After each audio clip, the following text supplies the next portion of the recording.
Stupid! Stupid! Why the hell did I agree to this? She came down the stairs looking like $1,000,000. I've never seen her so sexy before, ever. She was wearing a short black cocktail dress and black 5-inch stilettos. Her hair was pulled back into a bun that framed her beautiful face, and she was wearing a diamond necklace and matching long dangling earrings that I bought for our first wedding anniversary. She looked like a movie star. So, what do I look like? Do you think he'll like it? Please, baby, don't do this. It's all on your conscience, Dave. It's all on your conscience. Don't you dare blame it on me. It's the only way. The doorbell rang. Well, Dave, aren't you going to open the door? I took her hand. Please, Lara. She pulled her hand out of my grip. Open the door, Dave, now. I turned and walked slowly towards the door. My head in confusion, I put my hand on the latch and looked back at her. She nodded towards the door. Hello, Charles. Good evening, Dave. Are you sure you're okay with this? Lara appeared behind my shoulder. Of course. He's sure. Come in, Charles. Oh, is this for me? Charles was her ex, and he was her boss. He was holding a bouquet of at least 24 red roses. He looked as elegant as she did and was wearing a tuxedo and bow tie. Behind him in our driveway was a huge black limousine. Oh my God, Lara, you look amazing. Charles walked past me as if I wasn't even there, leaning in to receive a kiss from my wife. She took the flowers and handed them to me. They're beautiful, Charles, thank you. Put it in a vase for me, darling. He held it for much longer, indecently longer, and just as I was about to protest, Lara shot me a scathing look over his shoulder. I lowered my ease. Yes, honey, I'll put them in the waiter. I walked into the kitchen to find a vase under the sink, straining to hear whispers in the hallway behind me. I heard the click of her shoes on the wooden floor of the living room, and when I entered the room behind them, carrying a vase of flowers, I desperately wanted to smash it on the back of Charles's head. Place the flowers on the table, honey. They are really beautiful. Thank you very much, Charles. They pale before your beauty. I cringed at his comment. Well, thank you, she replied. Why was I so stupid? Why did I even agree to this? It was much, much more difficult than I thought. Lara said, Don't wait, darling. I may not return until the morning. What? Wait a minute. She turned on her heel and led Charles by the hand into the hall. Then she opened the front door and looked me straight in the eyes as she stood on her tiptoes and kissed Charles passionately, right in the open doorway with the lights on so any of the neighbors could see her. She blew me a kiss and slammed the door. Charles walked her to the limousine. I leaned back on the steps of my stairs in despair, clasping my head in my hands. 2 weeks ago, I was at a stag party with a few of my friends. Harry was getting married, and we all decided to spend the night before he got under the thumb. Everything was going great, and we were all happy, having a brilliant night. Bill bought us all VIP tickets to a private booth at Killer Heels, a strip club in town. We jumped the line and were shown to our table. A bucket of chilled champagne was already there waiting for us, and we had a great view of the stage. A stunning young woman named Debbie said she would be our waitress for the evening, and if we needed anything, just ask. What do you mean? Harry asked, raising an eyebrow, trying to be smart. Anything, she smiled back. He shouted loudly, I fucking love it here. We ordered large drinks and were all huddled into the booth when a vision of wondrous beauty walked into the middle of the stage and the announcer spoke. Tammy, sweet innocent 18-year-old girl, people please don't give her any trouble. If you know what I mean by conveying my appreciation to her, Tammy! The crowd went wild, including us. She was stunning, and boy, how could she move. She turned her body into positions that I could only dream a woman could do. As the night wore on, we all became more and more loud and angry. Ian decided that the girl should give Harry a lap dance. Debbie replied, No problem. $50 here in the seat or $100 in the back room. Do you have one of the girls in mind? No, just any sexy one, please. And how about we have it here first, and then for all 5 of us in the back room? How much will that cost? You want 1 girl for each of you? 5 girls? Hell yes, Barry said. I'm not that kind of guy. I'm willing to spend the night watching strippers, but I have a good woman at home and I'm not disrespecting her by cheating on her. I'll stay at the bar, okay? Ian wouldn't tolerate anything like that. Barry, don't be an asshole. Join us. A dancer came to our table to dance for Harry, and she was amazing. She pushed through us to get to him and danced for him. We also got a beautiful sight watching it. She fell into his lap and continued her performance. It was all over too quickly, and we wanted it to continue.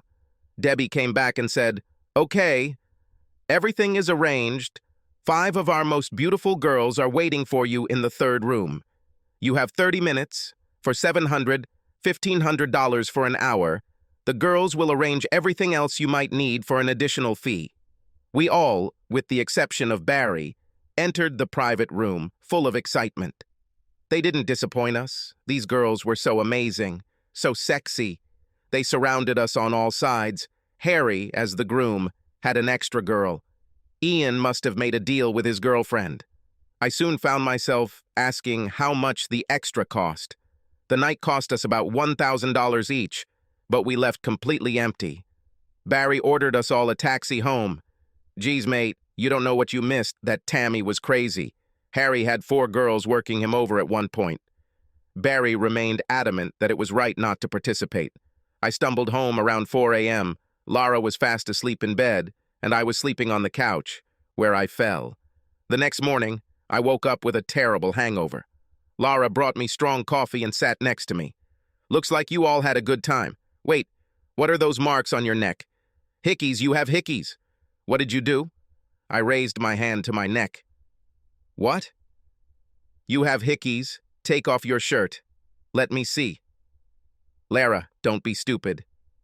"Take her off now." I reluctantly stood up and undid my buttons. To my horror, my torso was covered in lipstick marks in the shape of kisses. "You fucking bastard, you cheated on me."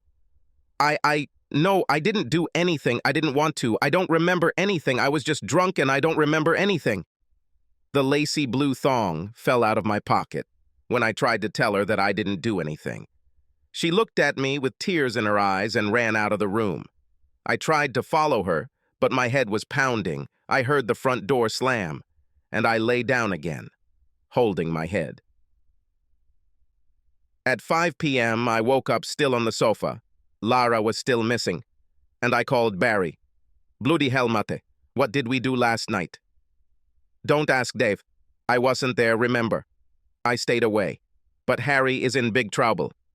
Shirley found out from her girlfriend who works at the bar there that you all had sex with strippers. Harry says the wedding might be canceled." "Oh, bullshit. Damn it, Shirley will tell Lara. Oh, damn." "Don't say I didn't warn you all. Your lustful desires ruled your brains last night, buddy." I dialed Lara's number. Voicemail. I assumed she had been out all day and was really mad at me, but she would forgive a drunken bachelor party, wouldn't she? I waited half an hour and called again, still going to voicemail. It was already 6 p.m., and she was nowhere to be seen. A terrible thought suddenly occurred to me, and I ran upstairs to check her wardrobe. Phoo! She's still with me! I made myself a sandwich and coffee, turned on the TV, and waited. At 9 p.m., I heard the key turn in the door. Lara finally appeared. I ran to the door to see if she was alone. 2 of her friends were with her. "Lara, can we talk?" She put her palm out in front of her. "Don't." Then she pushed past me and climbed the stairs to our room, followed by her friends, leaving me in the corridor. I felt like a beaten dog. Half an hour later, her friend Jill came down. "You hurt her a lot, Dave. She trusted you. You had sex with strippers, for God's sake, with strippers. We did everything we could to calm her down, but she's seriously mad at you. She might even leave you."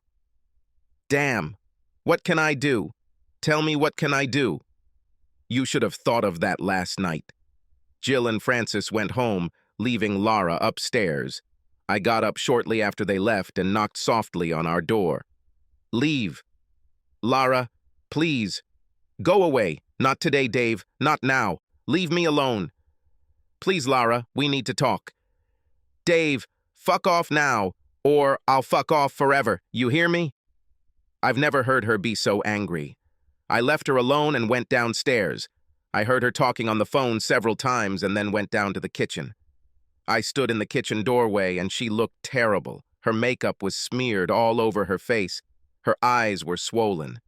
It was obvious that she cried a lot, and I mean a lot. She turned around with a glass of water in her hand and saw me standing there. I went over to hug her, and she threw the glass at me. It hit me and then shattered on the tile floor. "You cheated on me, Dave. You ruined us. You ruined our marriage." She ran back upstairs, and that was the last thing I saw that night. I lay on the couch awake most of the night. The next morning, I made bacon sandwiches and put them on the table. Then I poured myself some coffee and turned around to see Laura eating my breakfast. I smiled slightly, expecting another tirade, but none came. "Can we talk?" She nodded, but didn't smile. But at least she wasn't yelling at me. It was the beginning of contact. "I'm really sorry. I know you know what happened, and I'm really sorry I was so drunk. I know it's not an excuse, but I got caught up in the moment and was drunk." She looked at me, expecting more, but I had nothing more to say. I just stood there looking stupid. What more could I say? "That's it? And that's your whole excuse? You were drunk, so it's okay, right?" She didn't say it with the anger I expected. She was alarmingly calm as she asked me. This made me nervous. I still stood silently looking at my feet. "At least have the courage to look me in the eye and tell me you're sorry." I looked up to her. She was the love of my life, and I ruined everything in one night with my buddies. At least Barry remained faithful. At least he cared about his wife. At least he didn't cheat on his wife or break his vow. What could I say? Sorry. Sorry, damn smart, sorry, is that all you can do? "Laura, what can I say? I'm truly sorry. This should never have happened. I promise it will never happen again. No, this definitely won't happen again." Again she answered with terrifying calm. "I talked to my friends all night and we came to a compromise. You owe me. In fact, I'm going to pay it back next week." "Anything, anything. Please, Laura, I'm so sorry. Anything." It was 2 weeks ago that I agreed for her to go on a date with her old friend Charles. I had to accept everything she did on the date as payback. If it was sex, then I should have accepted it as part of her date. This was the price of our moving forward. If it was just a kiss, a hug, and dinner, then that was also payback. I prayed for the latter. Then I have to ask for forgiveness on my knees in front of her and swear that I will never cheat on her. Then we must decide together how we will live further and how it will all end. Lara did not let me near her for 2 weeks after my offense. No sex, no cuddling, just a kiss on the cheek. She kept hinting that she needed to save herself for the date. I've hated the last 2 weeks with a passion. I was so stupid, and now I'm paying for it. I watched as Lara got into the limousine through the window of the salon. Charles walked around it on the other side and climbed inside. Her limousine door opened again, and my heart began to beat faster. Had she changed her mind and was coming back to me? The bell rang. I ran to the door. She stood and smiled at me as I spread my arms to embrace her in my arms. She reached out and dropped her thong into my open palm. My jaw dropped. She turned and walked away. I sit, worrying, rocking in my chair all night, waiting for her to return. I can't sit still. I get up and go to the window and go to the kitchen. My feet continue to bounce on my toes. I can't keep my hands still, and my head is completely confused. What is she doing? Is she going to have sex with him? Of course it is. She gave me her thong.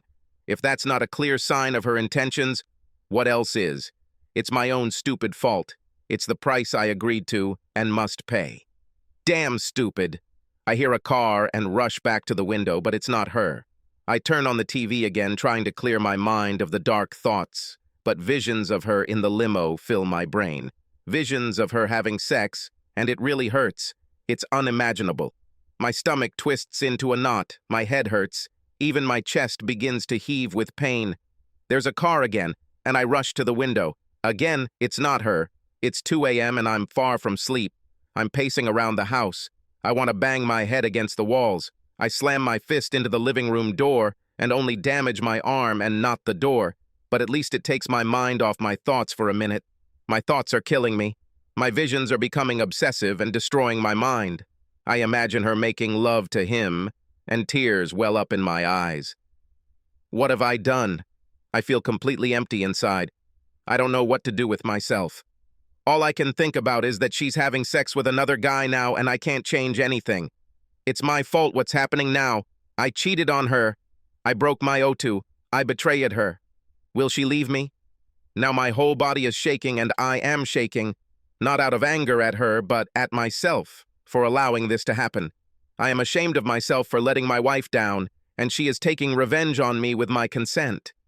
I actually gave this man my blessing to have sex with my wife. I feel bile rising in my mouth, that taste that comes right before you throw up, but it doesn't come and doesn't relieve me of this feeling. I don't hate her for what she's doing tonight. It's my fault. I hate myself, and I have to be punished if I want her back in my life. I was so stupid, so stupid. Suddenly, the taste of bile reappears, and I vomit into the bowl I took earlier. My stomach empties, and I feel better for a minute until I see her face in my mind again. Maybe right now, she's making love to him. Right now, in the limousine? Was he really touching her perfect body, my wife's perfect body, all night? Will she still be mine if she comes home? I go to the bathroom and look at myself in the mirror, brushing the sick taste out of my mouth. I see the asshole who let this happen tonight looking at me. A stupid man who got carried away by circumstances and now has to pay for it. Did I hear the key opening the lock? I run downstairs but stop halfway to see my wife outside our door kissing her beau goodbye. My heart sinks even lower than I thought possible. Thank you for a wonderful night, Charles. Good night. She closed the door and turned to me. Oh, are you still awake? How could I sleep? It's 3:30 in the morning. Where have you been? When I ask this question, I think to myself, stupid question. She smiles at me, what looks like a genuine smile, and asks, well, have you been thinking about my night, how my date went? I nod dumbly, unable to say a word. Let's go to the front room. I follow her around like a puppy as she sits on the couch looking up at me. You know what you have to do, don't you? I begin to tremble again, my arms and legs showing it visibly as I stand in front of her.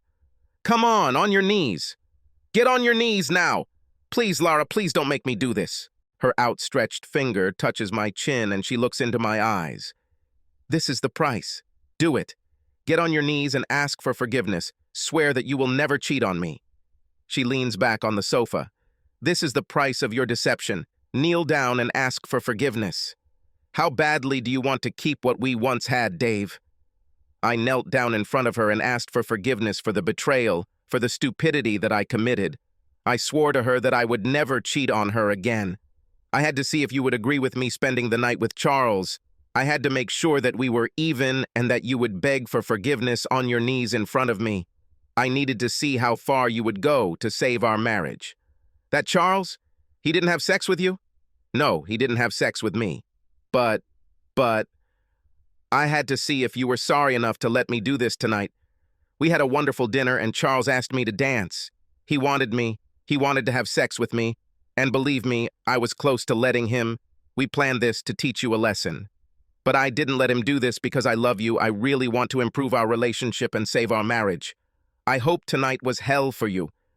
You put me through hell for the last 2 weeks. I will never forget your betrayal. But in time, I may forgive you. I hope this gives you an idea of what I went through. I thought you really did it. I've been to hell and back tonight. I sat back on my heels, and the emotions of the night came flooding out. Barriers came crashing down, and I began to sob. We both went to bed, broken, without kisses, without hugs. We just slept. The next morning, we talked like never before. I have learned my lesson and know that I will never cheat on this wonderful woman again, no matter what the temptation. We have a long way to go to get back to where we were. But I love this smart lady with all my heart, and I know she loves me. I plan to hold on to her until we're old and gray. Please like and subscribe to the channel and you will never be cheated on.